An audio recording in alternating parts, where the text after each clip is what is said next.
welcome back again. Let's start with some price checks, everybody. And what are we doing with these players right now? You know, we're going to figure out, are we going to keep them? Are we holding? Are we pivoting? What are we doing? So let's figure it out. Let's get into the first one. I want to kick it to Porkman right away with this one. Pork, what are we doing with Antonio Gibson, man?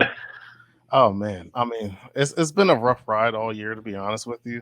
We were all promised he would get the CMC role, he would get the third down work, but I figured, with McKissick there, he's a good football player, but he's not a great football player, and everybody presumed that Antonio Gibson would be that guy. He would just come in. He was a receiver out of college. He has the hands to do so. It just seems like every week it's an injury. Like he has some type of nagging thing. Last night, I thought he messed his leg up because it looked like he just fell awkward, looked like some type of season anything. But he's able to come back and play. He does get those red zone touchdowns, so that kind of does make him a valuable RB2.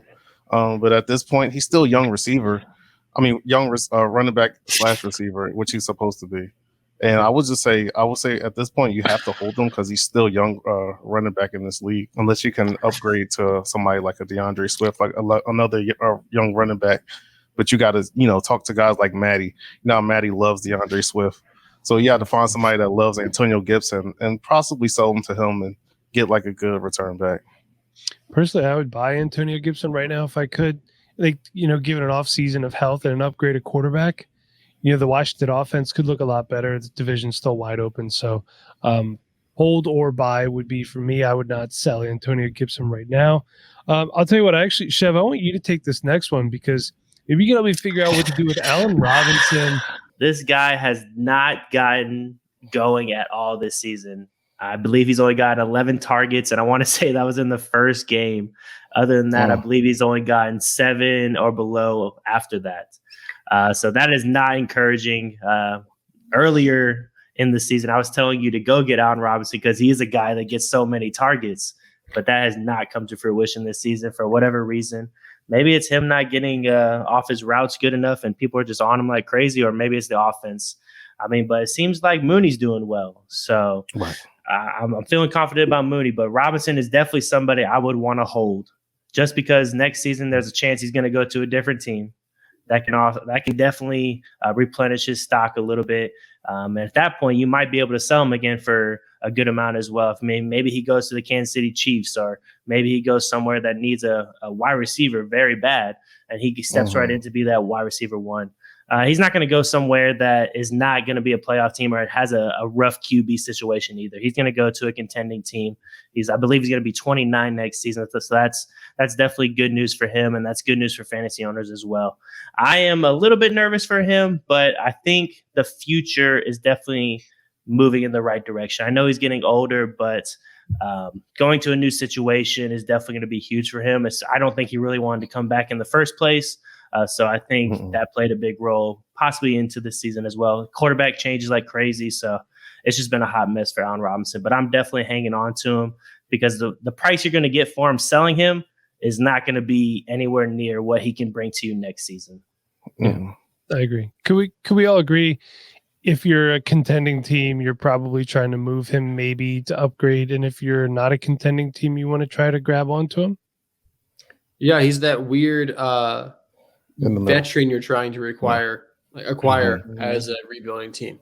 Doesn't happen very often, but I think he's certainly, someone that is only going to increase in value, much like another guy on this list. Another guy who's only going to increase in value from here on out is Christian McCaffery.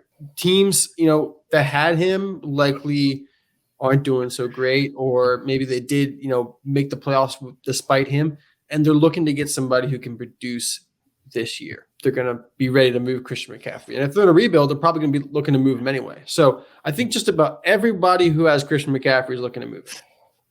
Everybody's selling. When everybody's selling, you can start buying. I don't know what you have to give away right now to get Christian McCaffrey in his current state, not being able to play the rest of the year. But he's going to be an RB1 next year in the games that he's healthy. I mean, I don't know how many games he's going to be healthy, but hopefully they just shut him down for the season just to say, look, the Panthers, we're not winning anything this year. But hey, maybe we do next year. Maybe we have a chance. Our defense is starting coming together. Maybe we figure out the quarterback position. Joe Brady is supposed to be an offensive genius. So maybe we figure something out here. Christian McCaffrey is going to come back next year, and he's not the RB1 anymore in Dynasty. He's probably not going to be the RB1 in redraft next year.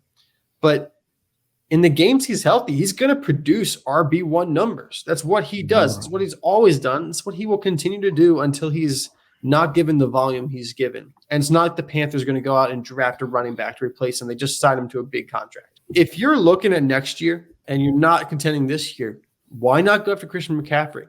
He's going to be worth more next year just because people are going to realize by the start of next year, this guy's going to produce. Mm-hmm. And even if you're not looking to win next year and you're looking maybe 2 or 3 years down the road, you just hold on to him now and you flip him for more later, you know?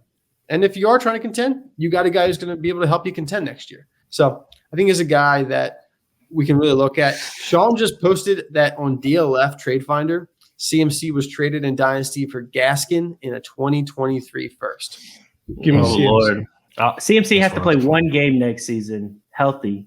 And his value is so much higher than that. Yeah. Give me. I mean, unless this sounds like somebody might be going all in to try to win it, but I still think if you're trying to win it, you can do a better running back. You know, you could try to get a better running back and a first for CMC. You know what I mean? Like a little bit more consistent when at that right now. Gaskin's from week to week. It's like you never know what you're going to get. Also, Christian McCaffrey for Marvin Jones and Antonio Gibson. See, there you go. There's one of those Antonio Gibson fans who still thinks he's a top 5 running back. Mm-hmm. I think it gets better for Gibson.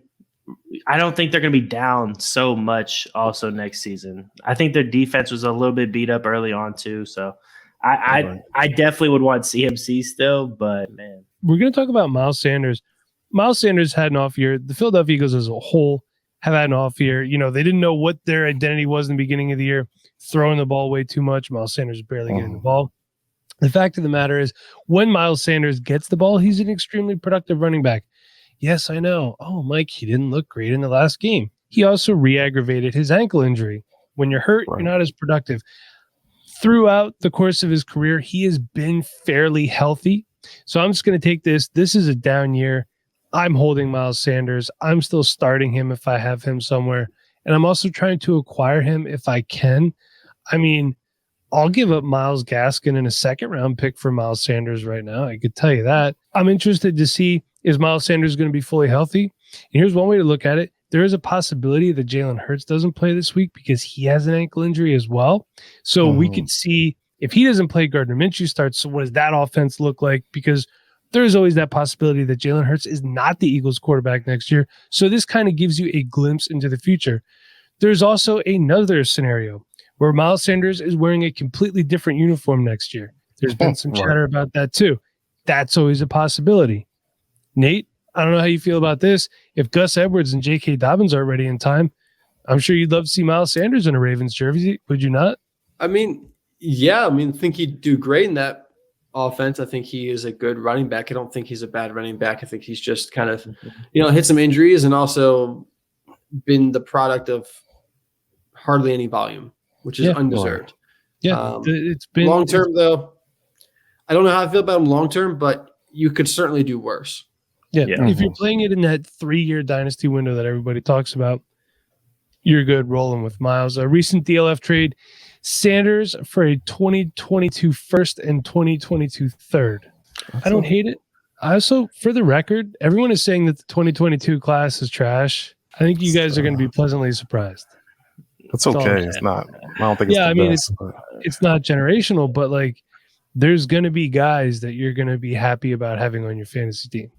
I hope you're ready to draft wide receivers. I'm okay with the trade. If you're a Sanders fan, I probably would have done I'm okay with it. You know what I mean? If you don't believe in this class coming up, go for it. What do you guys think? Is there any running backs that you can see coming out and starting from day one that would give you better upside than Miles Sanders? I would stick with Miles at this point. He has the speed. He has he's learned how to run better with vision. His only issue for me is fumbles. And then when he fumbled the one game, they pretty much benched him for like a quarter and then brought him back in the third when he was at the 2-yard line, which made no sense. We got to see what this coaching staff thinks about him. Maybe that's just not their guy. They just let him walk and he goes somewhere to a better situation. And then they'll draft somebody else in the draft. I got enough picks. You know that. What are we doing with Courtland Sutton, who I believe, if I'm correct, him and Tim Patrick did just recently sign contract extensions. So he's locked down. Is it going to be Teddy Bridgewater or Drew Lock under center or someone else? I'm selling Sutton.